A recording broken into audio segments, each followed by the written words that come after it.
परम पुरुष गुरुदेव जी, जय गुरुदेव नाम। अलख यगम की पार में स्वामी तुम्हें प्रणाम। कोटि कोटि करूं वंदना, अरब खरब प्रणाम।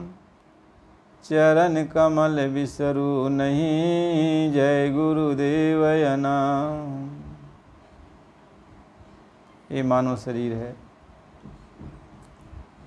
आप सभी प्रेमी भाई बंधुओं सबको सादर जय गुरुदेव। माता पिता नर नारी बच्चे बच्चियाँ सबको सादर जय गुरुदेव। गुरु महाराज जी के चरणों में कोट कोट प्रणाम।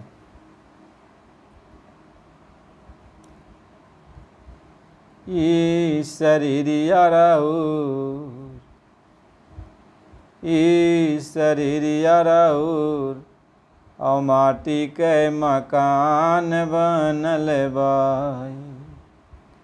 ई शरीरिया राउर, ई शरीरिया राउर, माटी के मकान बनल बाई। लोगवा कही खातिर झूठा बेईमान बनल बाई। लोगवा कही खातिर झूठा बेईमान बनल बाई। ई शरीरिया राउर, माटी के मकान बनल बाई। कहते मानो शरीर है, ये 5 तत्वों से मिलकर बना हुआ है। और यह शरीर आपको दिया गया है कि ताकि यह शरीर में रहकर आप जो है साधना कर लो, भगवान को याद कर लो। जैसे आप मंदिर में जाते हो ना, तो मंदिर में जाते हो, आसन लगाते हो, सामने ज्योति जलाते हो, धूप दीप अगरबत्ती सुलगा देते हो, और मंदिर में किसी भी देवी देवता की, भगवान की मूर्त रहती है, तो मूर्त के सामने हाथ जोड़ करके विनती प्रार्थना करते हो और उनकी प्रशंसा करते हो, गुणगान गाते हो। ऐसे ही ये मानव शरीर जो है यह एक हरि मंदिर है। हरि मंदिर है। इस हरि मंदिर के ऊंचे शिखर पे, यानी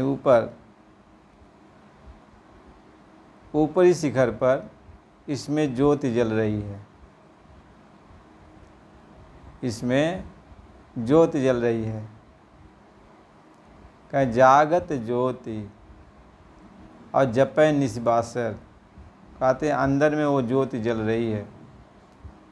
और जहाँ ज्योति जल रही है वहीं आत्मा बैठी हुई है। लेकिन सबसे बड़ी विचित्र बात यह है कि आत्मा ज्योति के सामने तो बैठी है, लेकिन घूम गई, पीठ कर दी है ज्योति के सामने, और फिर संसार की तरफ वो देख रही है। सामने तो ज्योति है, ये है भगवान की जो ज्योति है वो जल रही है। सामने ज्योति दिखाई पड़ रहा है, लेकिन आत्मा भगवान के सामने अपनी पीठ कर दी है, यानी घूम गई है।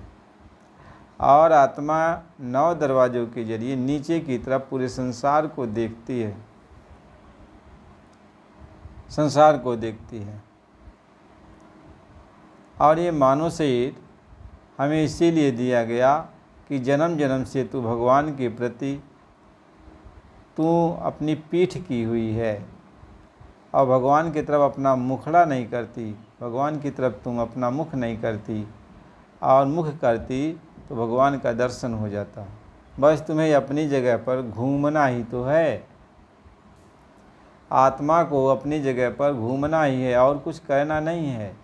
और जब आत्मा अपने ख्याल को मालिक की तरफ लगाएगी उल्टी दिशा में, यानी जिधर वो देख रहे उससे उल्टा, तो जब उल्टी दिशा में वो लगाएगी, उल्टी दिशा में अपना ख्याल करेगी, तो मालिक दिखाई पड़ने लगेगा।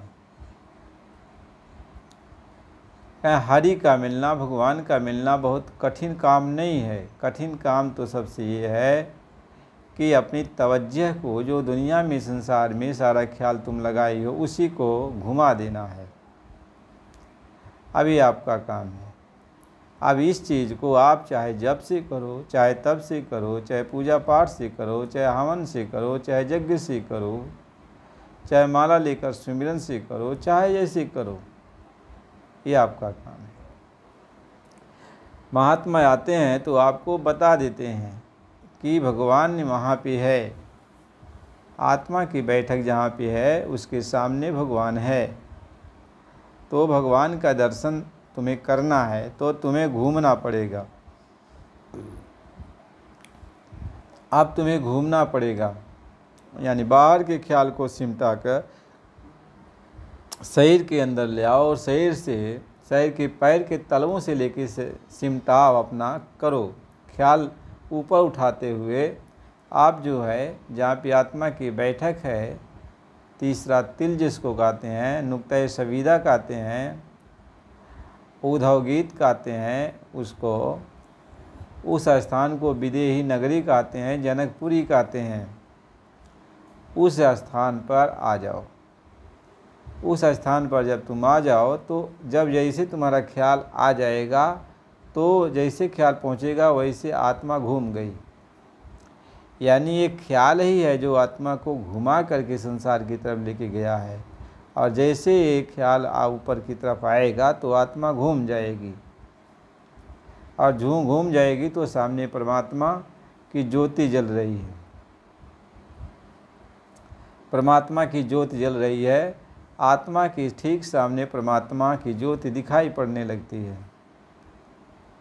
इसको महापुरुष कहते हैं कि अचरज देखा, अचरज देखा भारी साधु, अचरज देखा भारी। कहीं अचरज देखा, जब ख्याल हमने सिमटा करके यहाँ पे तीसरे तिल पे आत्मा की जहाँ बैठक है वहाँ पे हम अपना ख्याल ले आके तवज्जो इकट्ठा कर दिए तो बहुत बड़ा एक घटना घटी, अचरज हमने देखा। कहीं अचरज देखा भारी साधु, अचरज देखा भारी। कहीं कैसा अचरज हमने देखा, कहीं वहाँ ये धरती नहीं है, लेकिन ये धरती नहीं है फिर भी हमने देखा वहाँ क्या है कि बिना भूमि एक महल बना है। कहीं सबसे बड़ा आश्चर्य तो यही देखा कि बिना भूमि एक महल बना है, और तामें ज्योति उजियारी साधु, तामें ज्योति उजियारी, अचरज देखा भारी साधु, अचरज देखा भारी। कहें कि हमने देखा, हमारे ख्याल सिमट कर जब आ गए तो हम अपने पीछे जो हम दुनिया की तरफ देख रहे थे तो हम प्रभु की तरफ उधर अपना मुख कर लिया, और जब उधर मुख कर लिया तो सामने देखा कि एक बहुत बड़ी ज्योति जल रही है और बहुत आलीशान महल बना हुआ मंदिर की तरह। उसी मंदिर में वो जो है एक कमल पर वो ज्योति जल रही है। और क्या देखा हमने कि बिना भूमि एक महल बना है, तामें ज्योति उजियारी रे साधु, तामें ज्योति उजियारी।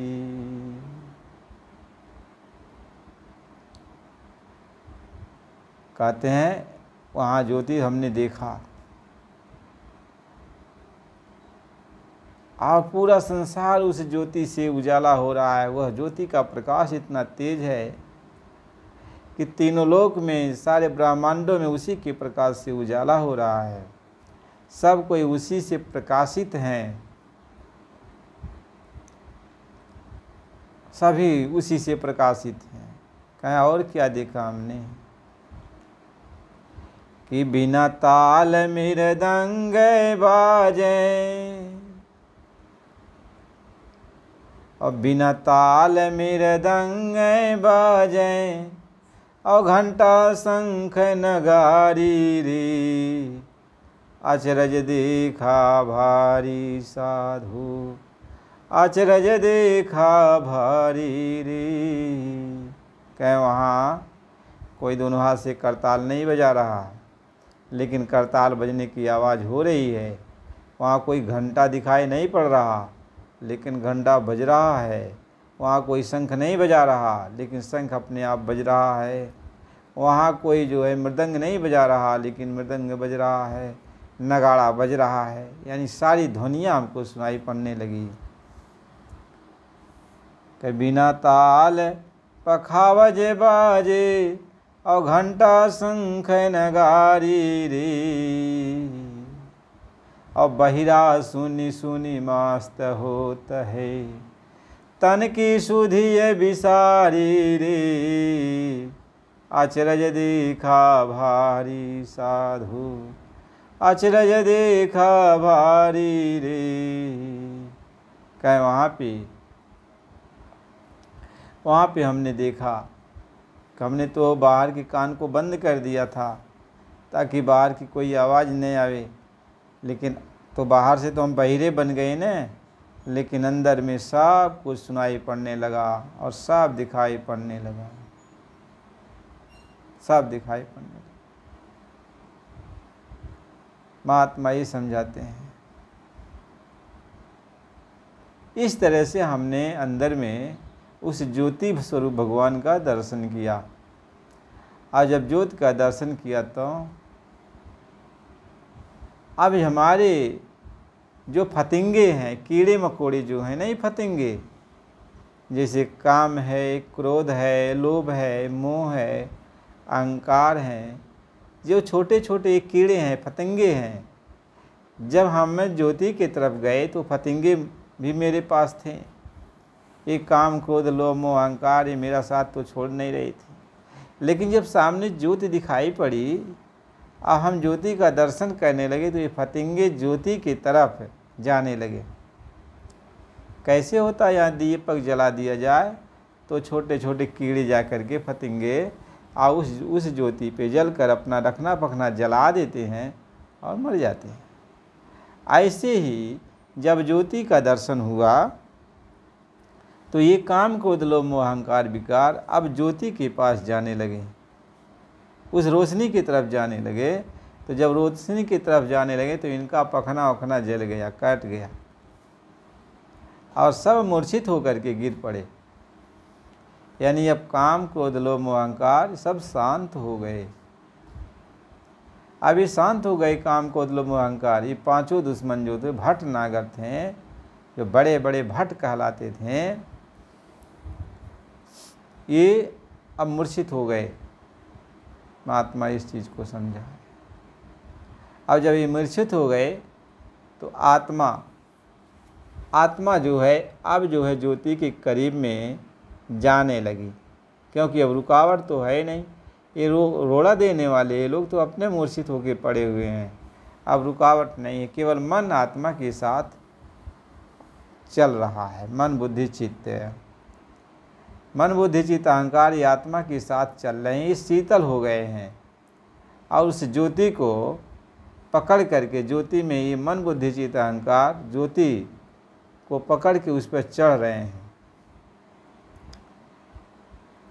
चढ़ रहे हैं। अब ज्योति का प्रकाश के सहारे अब हम ज्योति की तरफ जा रहे हैं, यानी जहाँ पे वो जल रहा है उसके करीब में जा रहे हैं। तो जब करीब में उसको जाते हैं तो क्या देखते हैं, ज्योति का स्वरूप देखते हैं। तो वहाँ क्या देखते हैं कि ज्योति के अंदर जो ज्योति ऐसे दिखाई पड़ती थी, ज्योति स्वरूप भगवान, अब जब उनके करीब में हम पहुँच जाते हैं तो उनका स्वरूप जो अंदर उन्हें हमें दिखाई पड़ा तो हम देख करके दंग रह गए। हमारे जो है बेचैनी का, हमारे विचार का कोई सीमा नहीं रह गया। हम कितना जो है आश्चर्यचकित हो गए। क्यों? कि उस ज्योति के अंदर हमने अपने गुरु का दर्शन किया, यानी जो मेरा सदगुरु है, जो कुल मालिक है, उस ज्योति के अंदर दिखाई पड़ने लगा। और जब ज्योति के अंदर मेरा मालिक ही दिखाई पड़ने लगा, तब ज्योति के अंदर से हंसी आ गई, मुस्कुरा दिए। और मुस्कुरा जब दिए तो अब जो है जैसे मुस्कुराएं तैसे उनके अंदर से रास्ता मिल गया, यानी अब आगे का मार्ग दिखाई पड़ने लगा। यानी ज्योति ऐसे दो टुकड़े में ऐसे हो गई। जो ज्योति ऐसे जल रही थी इस तरीके से, और जब उसमें गुरु का दर्शन किया तो ज्योति ऐसे फट गई इस तरीके से, जैसे कमल की पंखुड़ियाँ जो है ऐसे खिल जाती हैं, वैसे वो ज्योति से खिल गई। और जब खिल गई तो उस पार नज़ारा दिखाई पड़ने लगा। उस पार नज़ारा दिखाई पड़ने लगा, तब समझ में आया कि ये ज्योति के रूप में वहाँ गुरु बैठे हुए थे और वही दरवाज़ा था। जो ज्योति दिखाई पड़ रही थी वो वह दरवाज़ा है, उस दरवाजे से उस पार जाना है। और जैसे उसके अंदर सदगुरु का दर्शन हुआ, गुरु का दर्शन हुआ, तो ज्योति ऐसे जो है फट गई। इसी को कहा कि चाँद को पकड़ के दो टुकड़ा कर देना, यानी उसको दो भाग बना देना। अब जो है ज्योति ऐसे फट गई, तो इसी को कहा गोस्वामी जी महाराज ने कि मोहि बिलोक राम मुस्काई, अबिहसत तुरंत गयऊँ मुख माही। कहते हमको देखते ही भगवान राम जो है मुस्कुरा दिए, खुश हो गए। यानी गुरु जो है, वो मालिक जो है, वो खुश हो गया। और जब खुश हो गया तो मुँह बहा दिया, मुस्कुरा दिया तो मुँह बहा दिया। मुँह बहाने का मतलब यह है कि जो दरवाज़ा था ऐसे दरवाज़ा खुल गया, यानी फाटक खुल गया, तो हम उसी के अंदर से उस पार चले गए। यानी अभी वो नीचे का जो देश है, सूक्ष्म देश, नीचे का ये तीनों लोग छूट गया। अब उधर कारण देश के अंदर हम प्रवेश कर जाते हैं, जो पहले माया का मंडल पड़ता है, तो उधर हम चले जाते हैं। उधर चले जाते हैं और उधर की वाणी हमें सुनाई पड़ने लगती है और उस वाणी को हम सुनने लगते हैं। महात्मा ये समझाते हैं कि गोस्वामी जी महाराज ने यही लिखा कि उदर माजे सुनु अंडजे राया, अदेखऊँ बहु ब्रह्मांड निकाया। कहते वहाँ पे उदर माज में अंडी माया, यानी वो माया का रचना है। और माया का रचना है तो माया ने अपनी माया से अनेकों ब्रह्मांडों की रचना कर डाली है। अब अनेकों ब्रह्मांडों की रचना कर डाली है, बेशुमार ब्रह्मांड है। कहीं कोटि ब्रह्मा खड़े, कोटि शिव हैं खड़े, और कोटि इंद्र तहाँ पे भरे पानी। कहते करोड़ों करोड़ों ब्रह्मा और करोड़ों करोड़ों विष्णु, करोड़ों करोड़ों इंद्र वहाँ पे सेवादार बनकर की सेवा कर रहे हैं, माया की सेवा कर रहे हैं। ये सारे ब्रह्मांड, अनेकों ब्रह्मांड माया ने बनाया है। अब जीव को ये पता नहीं चलता कि मैं कहाँ पर आ गया, क्योंकि मृत्यलोक को छोड़कर आगे बढ़ रहा था तो मृत्यलोक की सारी सीनें, यानी मृत्यलोक का सारा नक्शा या तीनों लोक का सारा नक्शा वहाँ बना हुआ है। यानी ऐसे माया के द्वारा अनेकों ब्रह्मांड बना दिए गए हैं। कहीं प्रति ब्रह्मांड राम अवतारा, अदेखई बाल विनोद अपारा। कहते माया ने ऐसी रचना की है कि ऐसी धरती वहाँ बनाई है जैसे हूबहू मृतलोक की धरती है। मृतलोक के लोग वहाँ पर हैं, मृतलोक का जो है जो कुछ भी नक्शा है सब वहाँ बना हुआ है। अब हम ये नहीं जान पाते हैं कि हम कहाँ आ गए, कहाँ आ गए। कहीं सरजू भिन्न भिन्न है नारी, कहते सरजू नदियाँ सब ब्रह्मांडों में बह रही हैं, और जैसे एक ब्रह्मांड में नारी पुरुष हैं वैसे अनेकों ब्रह्मांडों में नारी पुरुष वहाँ पे हैं।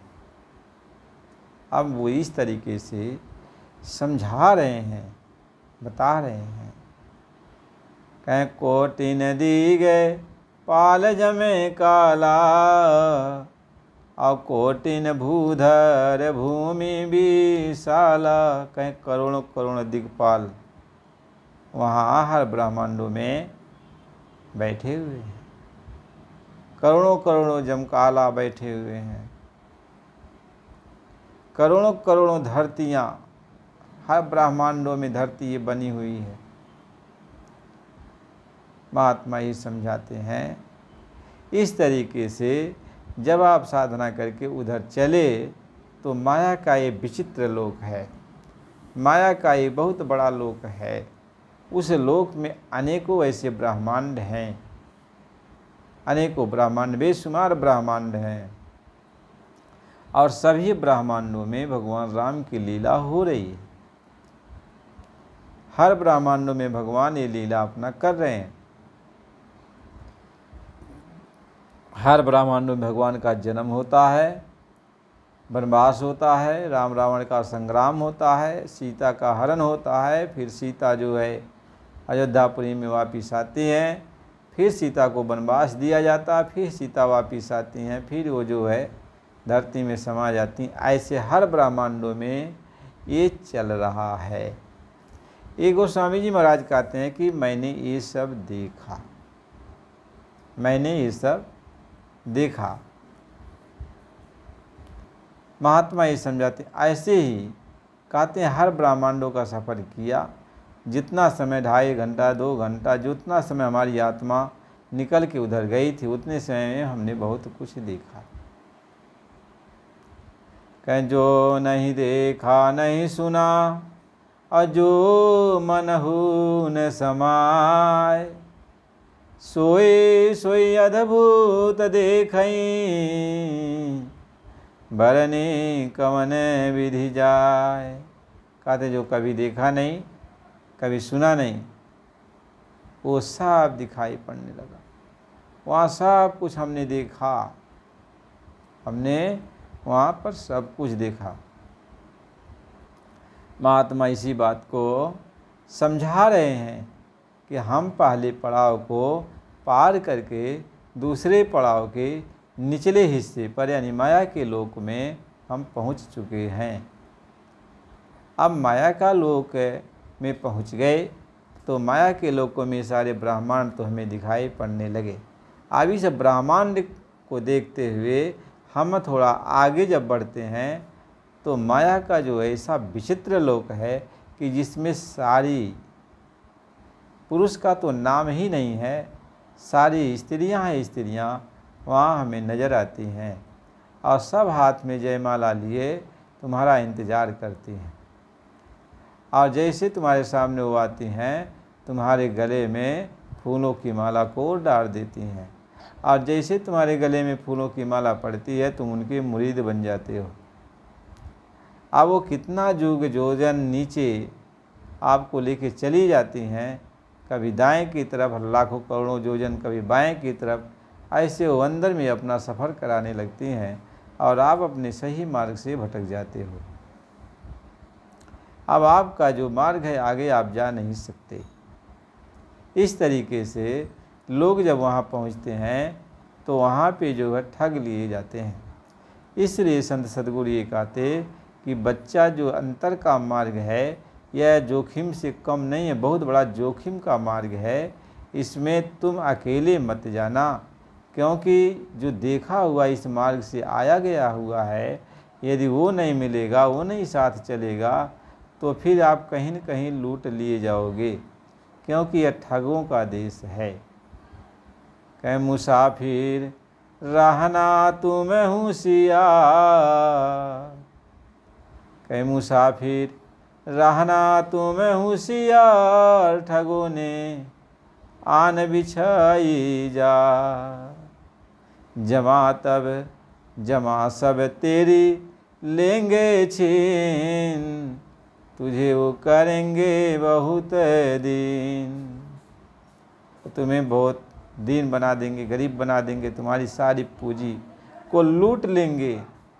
इसलिए ऐ मुसाफिर थोड़ा समझ कर चल और अपने मार्गदर्शक संत सदगुरु को साथ में ले ले।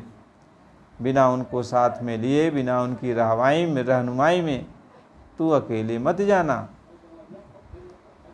अकेले मत जाना, नहीं तो तुम्हें लूट लिया जाएगा।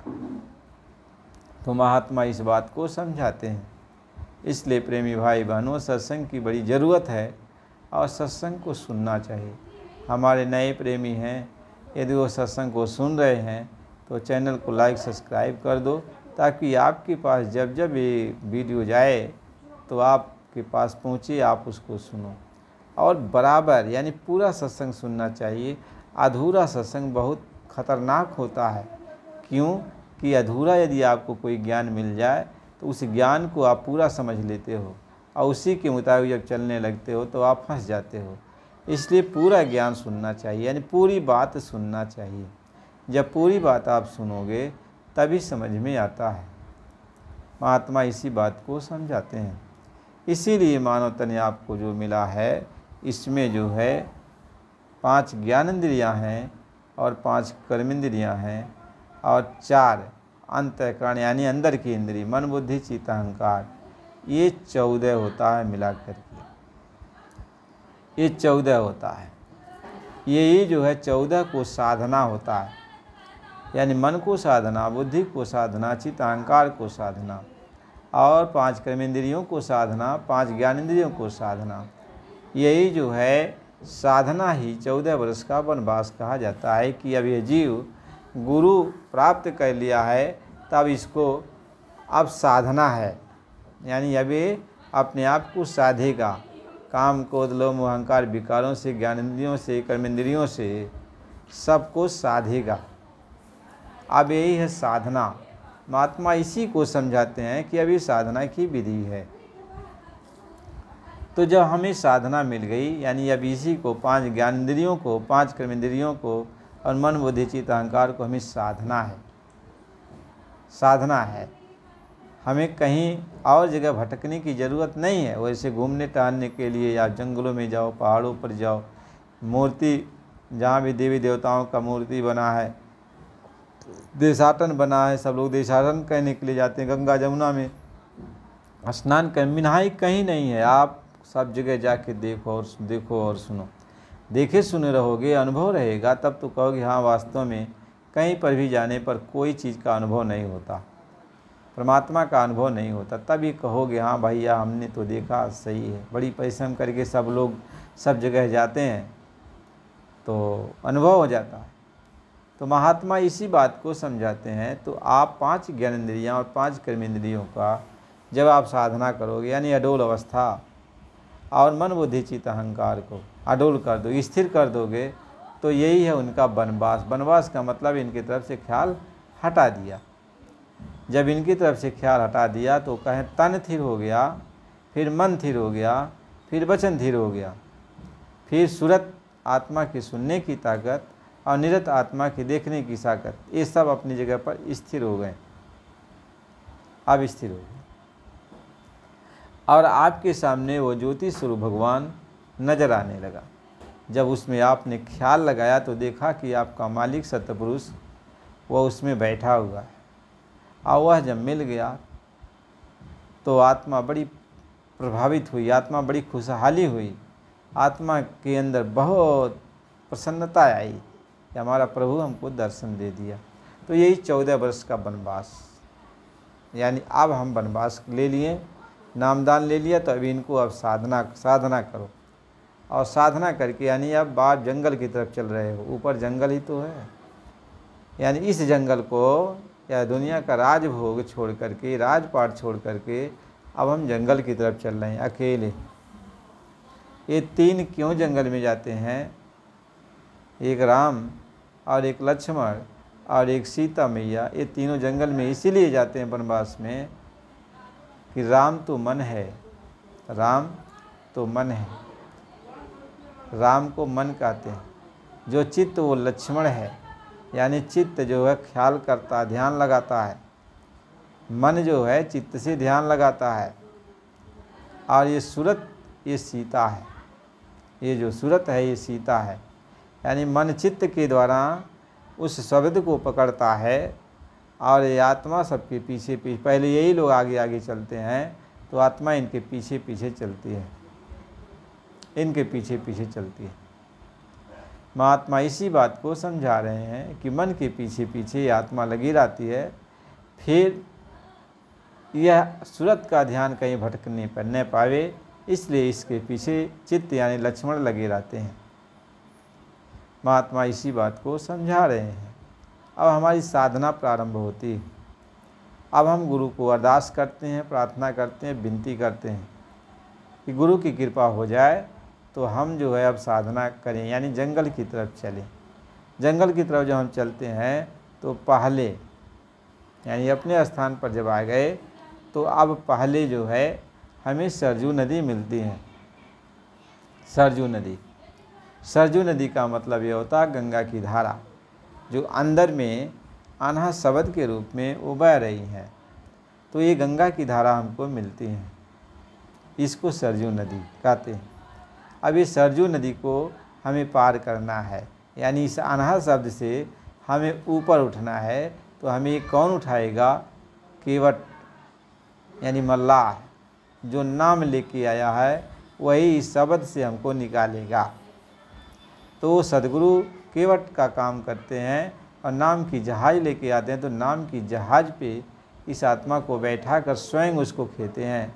तब ये अनहद शब्द से ऊपर, यानी जो घोर शोर शब्द हो रहा है, इससे ऊपर ये आत्मा गुरु के सहारे पहुंच जाती है। और ये जो घोर शोर शब्द है, अनहद शब्द, ये नीचे छूट जाता है, छूट जाता है।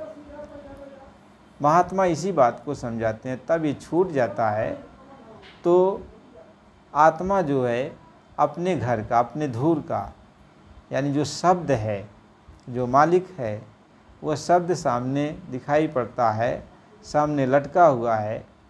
शब्द डोरी को आत्मा पकड़ लेती है, पकड़ लेती है। अब वो शब्द डोरी को जब पकड़ लिया जाता है तो गुरु, आत्मा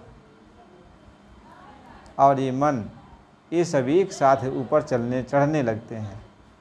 कह चढ़ चला आगम अटरिया हो, जहाँ तोरा पिया बसे। तो जब हम उसको पकड़ के चलते हैं तो पहला मुकाम जो है ये ईश्वर का पड़ता है ऊपर की तरफ। तो वहाँ कुछ दिन आत्मा विश्राम करती है ईश्वर के मुकाम में। ईश्वर के मुकाम में कुछ दिन आत्मा विश्राम करती है। और वहीं पे जो है अब जो है जब वहाँ पहुँच गई तो उसको निर्वाण पद मिल जाता है। यानी निर्वाण पद का मतलब होता है तीनों लोक की जो काया है वह उसकी उतर जाती है। तीनों लोक की जो काया है उतर जाती है। वह काया कौन कौन सी थी? वह पिंड लोक में, मृत लोक में ये तनमन की काया थी। और जो है स्वर्ग लोक में जो है लिंग की काया थी, लिंग तत्वों की काया थी। और सूक्ष्म लोक में जो है ये सूक्ष्म तत्वों की काया थी। तो ये काया तीनों उतर जाती हैं, ये काया तीनों उतर जाती हैं। और जब तीनों काया उतर जाती है तो आत्मा परम प्रकाशित, यानी जैसे वो ज्योति जल रही है परम प्रकाशित रूप में, शक्ति बहुत अपार है, तो आत्मा इसी तरीके से बलवान हो जाती है। बड़ी शक्तियाँ उसके अंदर उत्पन्न हो जाती हैं। महात्मा इस बात को समझाते हैं। तब ये आत्मा आगे चलती है। बीच बीच में बहुत कुछ आत्मा को सीखने को मिलता है। आत्मा गुरु के अरदास से, गुरु की विनती प्रार्थना से वो सारी चीज़ें गुरु की दया में हर चीज़ जान जाती है। कहें जो इच्छा तुम्हारे मन माही, और गुरु प्रसाद कुछ दुर्लभ नहीं। कोई ऐसी इच्छा जागृत होती है तो गुरु की दया से वो सारी चीज़ें वहाँ आपके सामने नज़र आने लगती है। इसलिए प्रेमी भाई बहनों, इसके आगे का वीडियो आपको कल मिलेगा। अगली वीडियो में सत्संग कार्यक्रम मिलेगा। लेकिन आप चैनल को लाइक और सब्सक्राइब कर दीजिए और पूरा सत्संग बराबर आप सुना करो। मालिक की बड़ी कृपा और दया होगी। ये मालिक की मौज ही है जो आपको ये सारी चीज़ें बताई जा रही हैं, क्योंकि आपको भरमाने के लिए बहुत सारे लोग हैं अपने अपने तरफ से ऐसे विचार रखते हैं। लोग अपने अपने विचारों की पुष्टि करते हैं, हम जो कह रहे हैं वो सही है, हम जो कह रहे हैं वो सही है। हमें सबकी बात जो भी सामने आती है सुनना है, लेकिन हमें जो मार्ग मिला हुआ, जो रास्ता मिला हुआ, अपने रास्ते पर ही चलना है। अपने रास्ते पर चलोगे तो अपने घर पहुंच जाओगे, और दुविधा में रहोगे तो माया मिली न राम। तो दुविधा में दो गए, माया मिली न राम, न माया मिली और न वो मालिक ही मिला, तो फिर समय बेकार होता चला जा रहा है। इसलिए प्रेमी भाई बहनों, सत्संग की ज़रूरत है, और सत्संग आप बराबर सुना करो, और चैनल को लाइक सब्सक्राइब कर दीजिए, और कमेंट में जय गुरुदेव नाम प्रभु का जरूर लिखा करो। जय गुरुदेव।